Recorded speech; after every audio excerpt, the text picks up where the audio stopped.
Hey guys, welcome back. My name is Kat. I'm a registered dietitian and nutrition coach, and today I wanted to talk about what to do or what you can do instead of focusing on weight.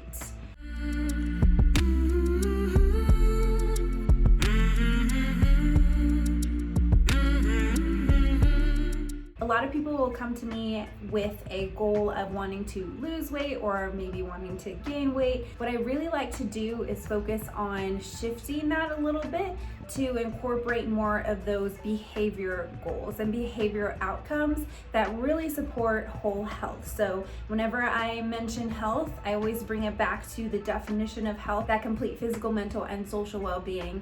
And if something is really helping your physical health but harming your emotional health or your social well-being or your mental well-being, then it's not really healthy. It's not truly promoting that health. And so what I have found to be really effective for helping people with their whole health and helping them be in line with more of what they're looking for is focusing on those behavior goals rather than the outcome goals. So let's go ahead and just talk about the differences between those different types of goals. I think we're all aware that the world is not controllable, especially with everything that's going on right now.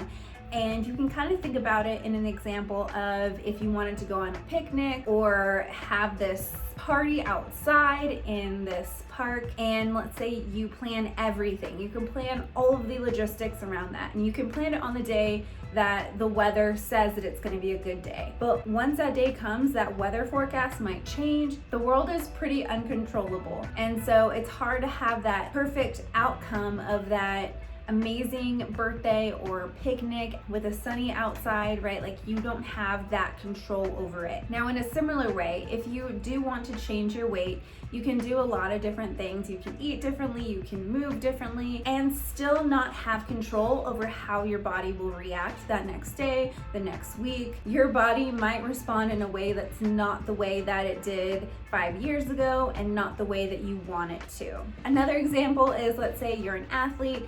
You can control how you're training, you can work with your coach, you can try to be the best that you can be at a competition, but you can't control what the other athletes are gonna be like. So bringing it back to, you can't control the outcomes, but you can control the behaviors that can align with the outcomes you want. So when you're talking about those behavior goals, those are going to be goals that are going to be doable for you, that you're going to be able to do pretty consistently, and that do get you a little bit out of your comfort zone, but not so much where it completely takes over all the focus in your life, and that one day that maybe you don't have as much time or energy to focus on it, it doesn't completely fall apart. So let's say we have somebody who's wanting to gain, let's say 5 pounds just for their overall athletic performance. Maybe that's something that they really want to do. That is an outcome goal. So how we can break that into a behavior goal is by taking some time to plan out some of the meals that would be in support of that and build a grocery list from that. Another example, let's say somebody wants the outcome goal of eating more mindfully. That's great, but what does that actually look like? What is the behavior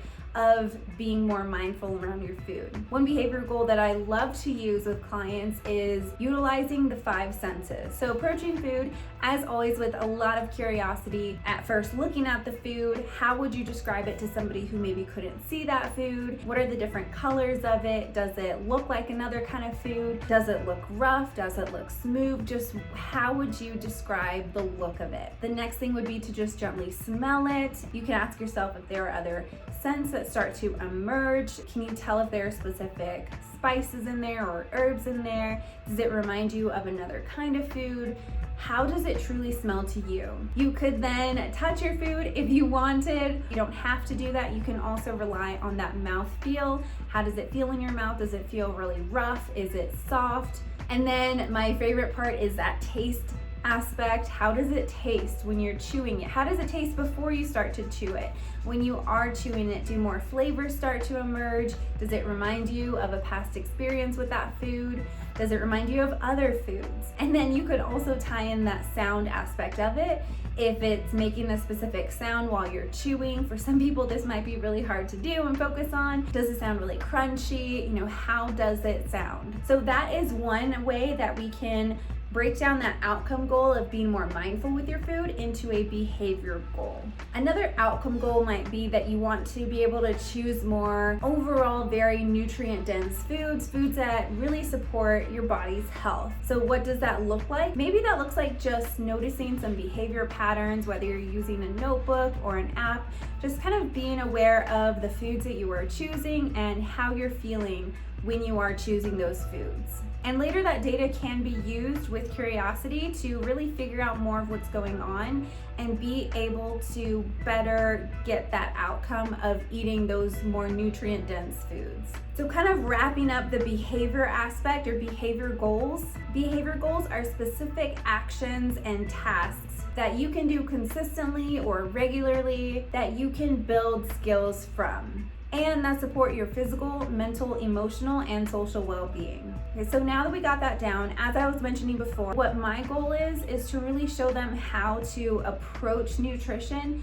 in a way that really supports their physical, mental, and social and emotional well-being. And you don't have to work with a dietitian or a nutrition coach, but it can be really, really helpful to make sure that you're doing that in a way that is really sustainable and really doesn't cause any kind of harm with your metabolism, with your relationship with food. It's just really helpful to have that coaching aspect, to make sure that you have that support, that it is really, truly helpful for you, that it's really supporting that overall health focus. Okay, so this is the main part of the video that I'm really excited to talk about. This is just a brief list of some of the ways that you can approach your nutrition in a way that supports your outcome goal instead of focusing so much on that number. And for a lot of people, these actions and how they're applied is gonna support their overall health. So better sleep quality and quantity. So that is its own topic, and you can go really in depth with that on the quality side and also the quantity side. Focusing on better digestion. So maybe there are foods that aren't really working for you. So making sure that you have a plan that is supportive of your digestive health. It's important to have that digestive health. You can focus more so on balancing your energy levels or balancing your blood sugar levels without having to know all of the science or biochemistry behind it. Really just knowing how to pair foods together in a way that's going to support your blood sugar level and not have it going on this intense roller coaster throughout the day, making you have high energy and then crashing and having super low energy.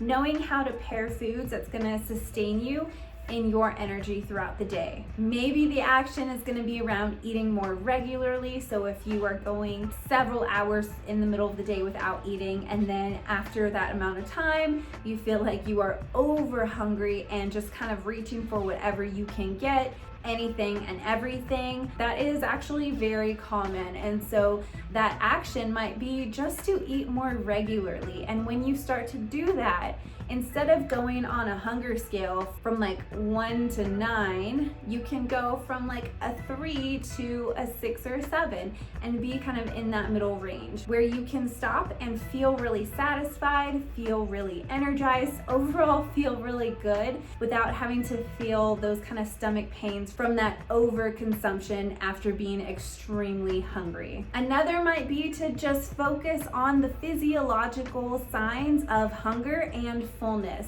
A lot of people aren't aware of what hunger really feels like in their body or what fullness kind of feels like in their body, especially if they've been going on for years, maybe decades of suppressing that hunger and not really listening to their body when they start to feel that hunger and waiting until they're at like a 1 or a 2 on that hunger scale. It's really easy to go past that really comfortable spot of like a 7 and go beyond that to an 8 or 9 and start to feel really uncomfortable and just not really energized at that point. And maybe it's not approaching all of your meals like that. Maybe your action to get to that potential outcome goal is going to be to focus on 1 meal a day. Maybe it's that 1 meal that you can go to and you can be fully present, you can be mindful, you can use your 5 senses, you can use the skills that you learned to build that healthy balance where you have a really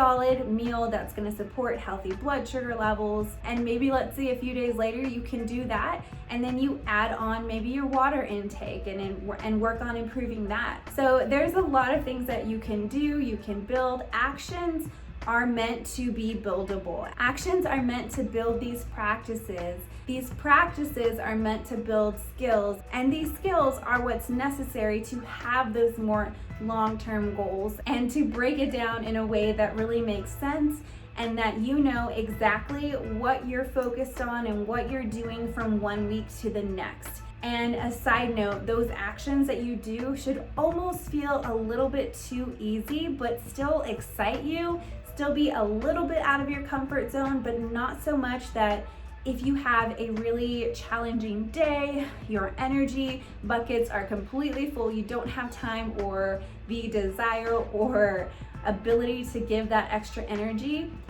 it doesn't have to completely fall off, right? There is no wagon to fall off of, especially if you are approaching it in a very actionable way and not just wanting to jump head in, trying to change everything about your nutrition and your physical activity. It's not about that. It's about those little tiny steps along the way. And those steps that support your physical, mental, emotional, and social well-being. All right, so that's all that I have for you today. I hope you liked this. I'm so excited that I'm getting a few new subscribers. If you haven't already, please hit that subscribe button, and I'll talk to you guys later. Leave a comment if you want. Thanks, guys. Bye.